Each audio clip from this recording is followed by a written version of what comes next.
Hello friends, welcome to defence matrix. तो ये चीज हम जानते हैं कि इंडियन नेवी ने रफाल एम को चॉइस बना लिया है MRCBF कंपटीशन के अंतर्गत, जिसको लेकर न्यूज काफी पहले ही आ गई थी। तो अब जो अपडेट आ रहा है ANI की साइड से, ये नेगोशिएशन स्टार्ट होने का आ रहा है।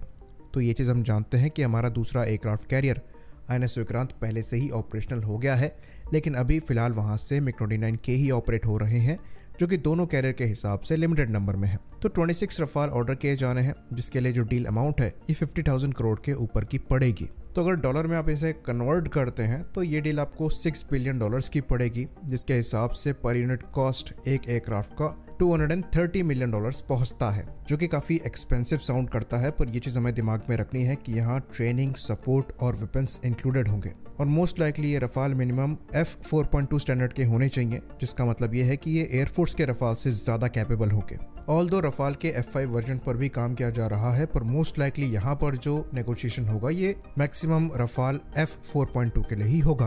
तो ये जो नेगोशिएशन है ये कल से यानी कि 30 मई से स्टार्ट होगा, जिसके लिए हाई लेवल फ्रेंच टीम जो है वो इंडिया आ रही है। तो ये नेगोशिएशन प्रोसेस थोड़ा लंबा जा सकता है, जहां पर प्राइस को लेकर डिस्कशन होगा, जो टेक्नोलॉजीज हम लेंगे उसको लेकर डिस्कशन होगा, और सपोर्ट वगैरह को लेकर तो डिस्कशन होगा ही।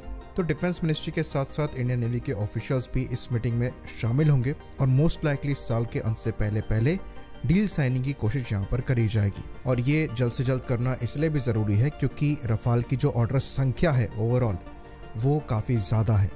यहाँ पर फ्रेंच ऑर्डर्स भी हैं, UAE के भी ऑर्डर्स हैं, इंडोनेशियन ऑर्डर्स भी हैं। तो अगर आप UAE और इंडोनेशिया के ही ऑर्डर को मिला लें तो ये 120 के ऊपर हो जाते हैं।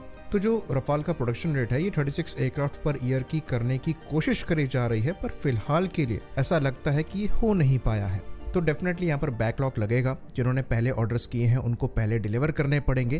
पर एक चीज़ हम आपको यहाँ पर बता दें कि ऐसा भी नहीं होगा कि अगर 36 एयरक्राफ्ट पर ईयर का प्रोडक्शन रेट है तो सारे 36 के 36 UAE के लिए ही बनाए जाएंगे, क्योंकि उन्होंने पहले ऑर्डर किया है। हाँ, मैक्सिमम संख्या यहाँ पर UAE के लिए हो सकती है, उसके बाद इंडोनेशिया के लिए हो सकती है, लेकिन उसके बाद भी रूम बचेगा इंडियन नेवी के लिए इन एयरक्राफ्ट को प्रोड्यूस करने का। तो डिलीवरी रेट यहाँ पर थोड़ा स्लो हो सकता है, पर डील साइनिंग के 2 से 3 साल में मोस्ट लाइकली डिलीवरी स्टार्ट हो जाएगी। और जैसा कि पहले भी हमने रिपोर्ट किया था कि डील साइनिंग के करीबन 6 महीने बाद 3 के अप्रॉक्स इंडिया को रफाल मिलेंगे ट्रेनिंग के लिए, जो कि एक्स फ्रेंच नेवी के रफाल होंगे। तो ओवरऑल जब डिलीवरी स्टार्ट होगी तो 22 सिंगल सीटर रफाल एम होंगे, और वहीं पर 4 जो हैं ये ट्विन सीट एयरक्राफ्ट होंगे। तो अगर इस साल भी ये डील साइन हो जाती है तो मोस्ट लाइकली ये एयरक्राफ्ट आप इंडियन नेवी की सर्विस में 2026-2027 से ही देख पाएंगे।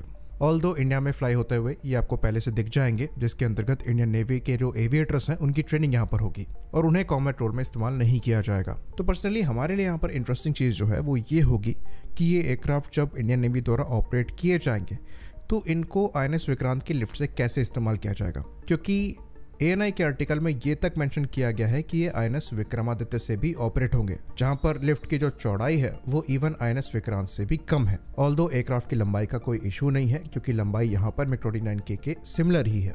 कुछ जगह पर यह कहा जाता है कि विंग टिप रिमूव करके इसे लिफ्ट पर लोड किया जाएगा, जिसे दोबारा से फिर से लगाया जाएगा, जो कि इस प्रोसेस को लंबा बना देता है। पर डेफिनेटली इस एयरक्राफ्ट को चूज करने से पहले फिजिबिलिटी स्टडी करी गई होगी।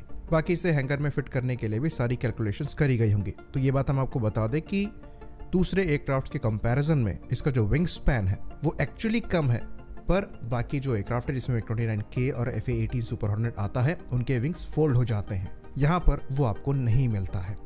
तो ये भी देखने वाली बात होगी कि क्या किसी तरीके के माइनर मॉडिफिकेशन किए जाते हैं इन प्लेटफॉर्म्स को इंडियन नेवी के वॉरशिप्स में जो लिफ्ट लगी है उन पे फिट करने के लिए, या फिर ये स्टैंडर्ड फ्रेंच नेवी के रफाल जैसे होते हैं। तो इंडियन नेवी का ये तीसरा फ्लाइंग स्क्वाड्रन होगा। पहले 2 फ्लाइंग स्क्वाड्रन एक्टिव हैं, जो कि व्हाइट टाइगर्स और ब्लैक पैंथर्स हैं, और मोस्ट लाइकली ये डिफरेंट एयरक्राफ्ट टाइप है तो डिफरेंट स्क्वाड्रन ही फॉर्म होगा। पर इनको दोनों एयरक्राफ्ट कैरियर्स पर कैसे डिप्लॉय किया जाता है ये देखना इंटरेस्टिंग होगा। बाकी एक और चीज़ यहाँ पर देखने वाली होगी कि जैसा कि हम जानते हैं कि जो इंडियन एयरफोर्स के रफाल है उनके लिए ये क्लॉज लगाया गया है कि इंडियन वेपन्स फ्यूचर में इन पे लगाए जाएंगे। तो क्या सिमिलर चीज़ हमें नेवी के रफाल में भी देखने को मिलेगी, क्योंकि ब्रह्मोस NG यहाँ पर आने वाले कुछ समय में सर्विस में एक्टिव होने वाली है इंडियन नेवी की साइड से। तो डेफिनेटली अगर रफाल एम से इनको इंटीग्रेट कर दिया जाएगा तो एंटीशिप कैपेबिलिटी रफाल एम की काफ़ी ज़्यादा इंप्रूव हो जाएगी। फिलहाल के लिए रफाल एम एक्सोसाइट मिसाइल्स को ही फायर कर पाते हैं। तो ये काफ़ी अच्छी न्यूज़ है कि यहाँ पर नेगोशिएशन स्टार्ट हो रहे हैं, पर ये ज़्यादा बेहतर तब होगा अगर इस साल के अंत से पहले पहले डील भी साइन हो जाए। आई होप इन्फॉर्मेशन यहाँ पर क्लियर रही हो। इसी बात पर इस वीडियो को हम ख़त्म करेंगे। लाइक करिए, सब्सक्राइब करिए। जय हिंद।